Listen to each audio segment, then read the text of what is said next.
मूकं करोति वाचालं पङ्गुं लङ्घयते गिरिं यत्कृपातमहं वन्दे परमानन्दमाधवम्।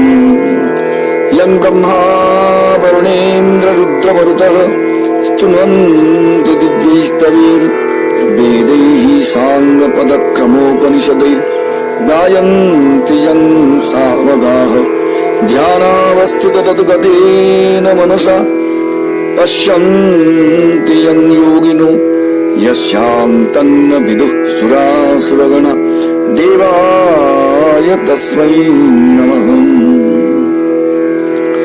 ॐ नमो भगवते वासुदेवाय वासुदेवाय नन्दनन्दनाय।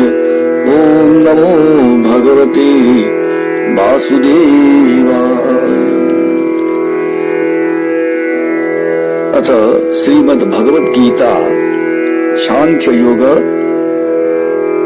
17वां श्लोक। अविनाशी तु तद्विद्धि येन सर्वमिदं ततम् विनाशमव्ययस्यास्य न कश्चित् कर्तुमर्हति। जिससे यह समस्त दृश्य समूह व्याप्त है उस सद्रूप स्फुरण को तुम अविनाशी ही समझो। इस अव्यय सत का विनाश कोई भी नहीं कर सकता। विनाश अर्थात देश काल या वस्तु से जो परिच्छेद है वह जिसमें रहे वह विनाशी है, परिच्छिन्न है, उससे विलक्षण है अविनाशी। उस सद्रूप स्फुरण को तो तुम अविनाशी अर्थात सभी प्रकार के परिच्छेद से शून्य समझो। वह सत्य क्या है? जिस सद्रूप नित्य विभु एक स्फुरण से यह समस्त दृश्य समूह जो सतः सत्ता स्फुरण शून्य है व्याप्त है वह सत्य है। तात्पर्य यह है कि जो रज्जुखंड में सर्पधारादि के समान अपने में अपनी सत्ता और स्फूर्ति के अध्यास से समस्त दृश्य समूह को समावेशित किए हुए हैं, उस सत्य को तुम अविनाशी ही समझो। समावेशित शब्द का तात्पर्य यह है कि अध्यस्त वस्तु के अधिष्ठान से पृथक सत्ता या स्फुरण नहीं रहता है। जगत ब्रह्म में अध्यस्त होने के कारण अधिष्ठान की सत्ता में ही सत्तावान हुआ करता है और इस अधिष्ठान के प्रकाश के द्वारा ही प्रकाशित होता है।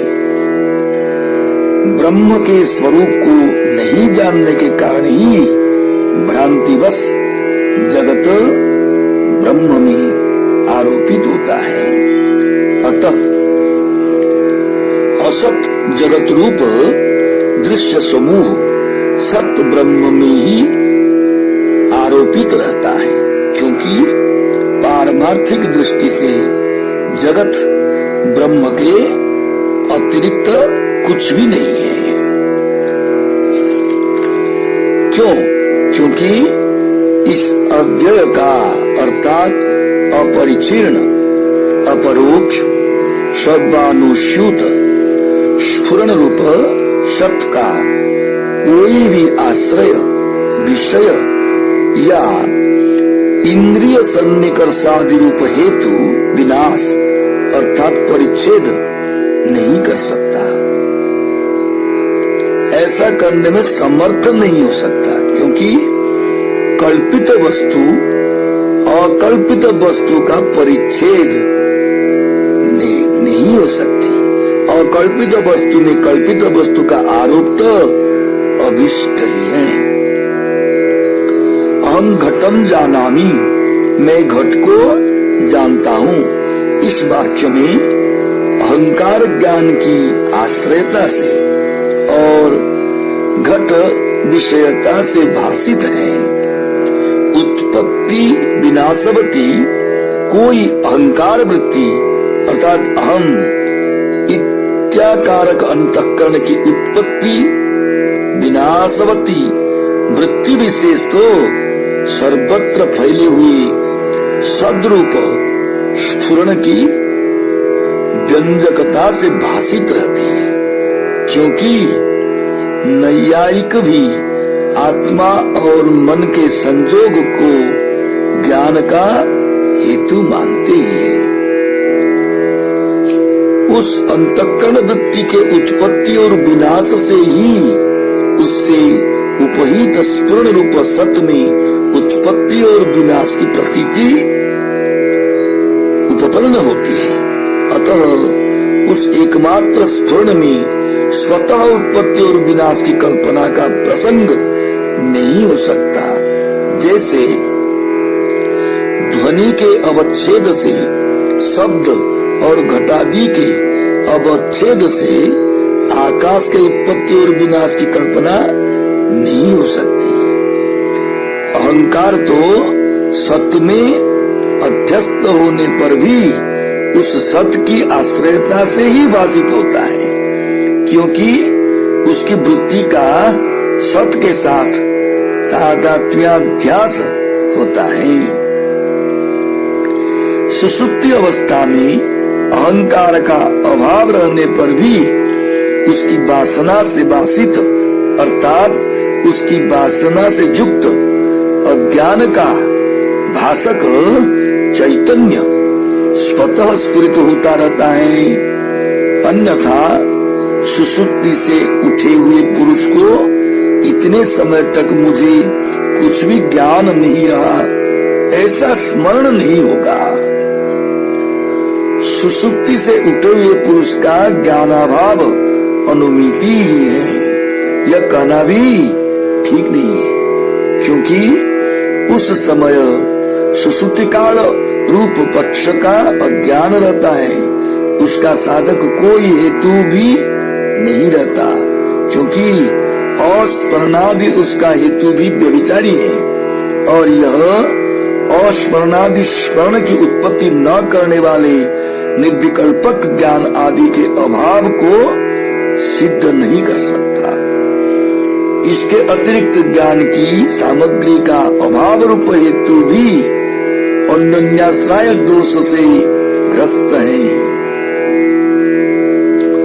इसी प्रकार जो यह है वह इसे नहीं देखता, देखते हुए भी वह द्रष्टव्य वस्तु को नहीं देखता। दृष्टा की दृष्टि का कभी लोप नहीं होता, क्योंकि वह अविनाशी है।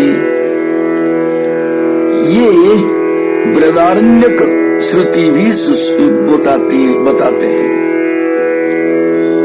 और सुसुप्ति में स्वप्रकाश स्फुरण की सत्ता को उसकी नित्यता के कारण दिखाती है।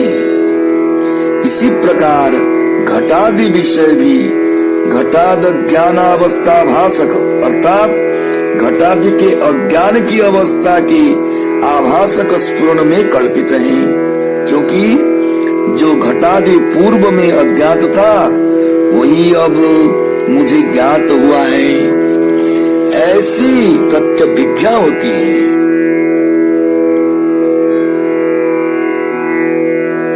अज्ञात वस्तु का ज्ञापक होना यही प्रामाण्य है।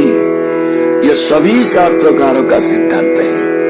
यथार्थ अनुभव को प्रमा कहते हैं।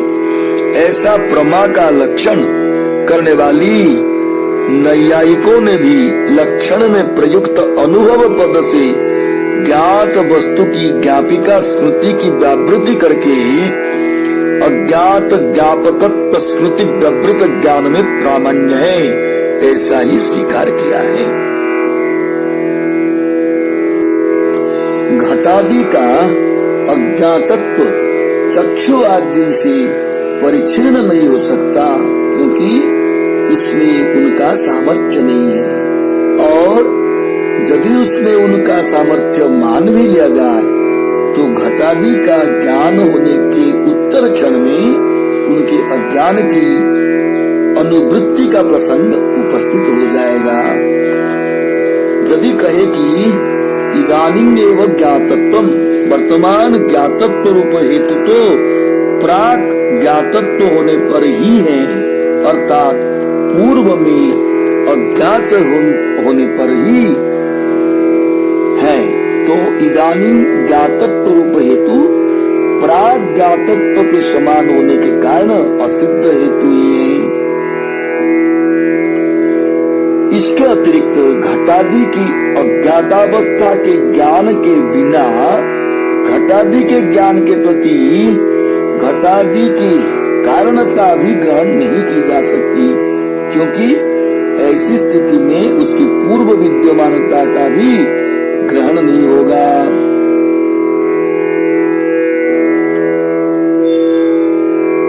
स्फुरण तो अपने में अध्यस्त अज्ञान के कारण ही अज्ञात है।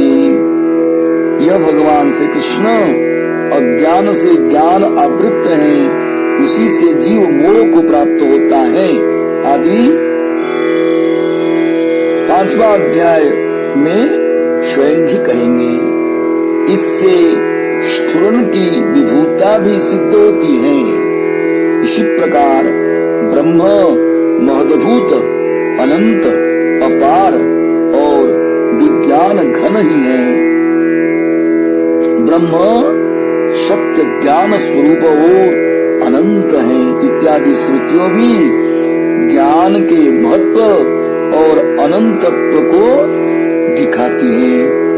अपने में अध्यस्त समस्त पदार्थों से संबंध रखना ब्रह्म का महत्व है। देश काल और वस्तु इस तीनों के परिच्छेद से शून्य होना ब्रह्म का अनंतत्व है, यह जान लेना चाहिए।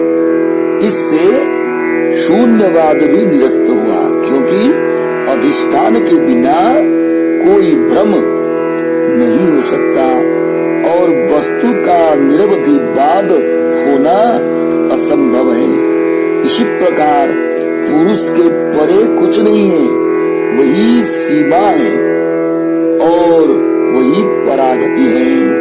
इस कठ श्रुति भी पुरुष को संपूर्ण बाधाओं की अवधि घोषित करती है। नष्ट होने वाली सभी वस्तुएं पुरुष पर्यंत ही नष्ट होते हैं। पुरुष बिना का कोई हेतु न होने के कारण नष्ट नहीं होता इत्यादि वाक्य से भाष्यकार ने भी बाध को सावधि कहा है, निरवधि नहीं।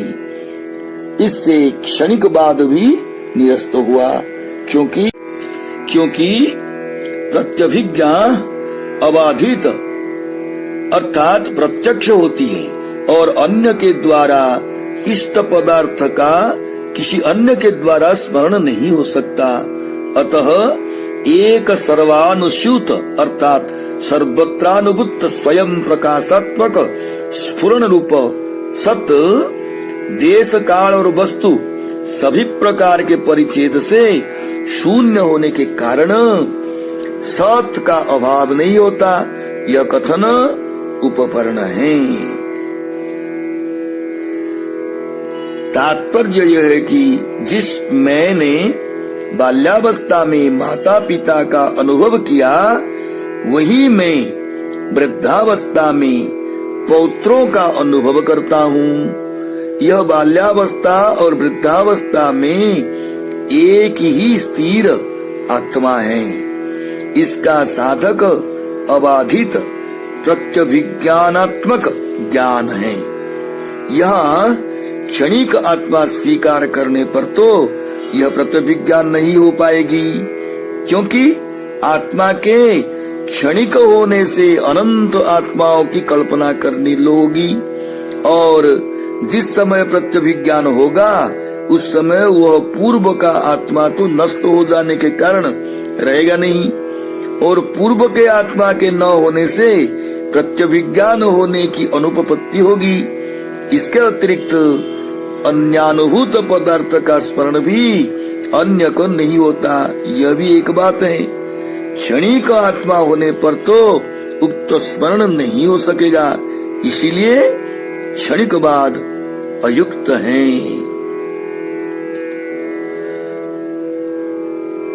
हरिशरणम।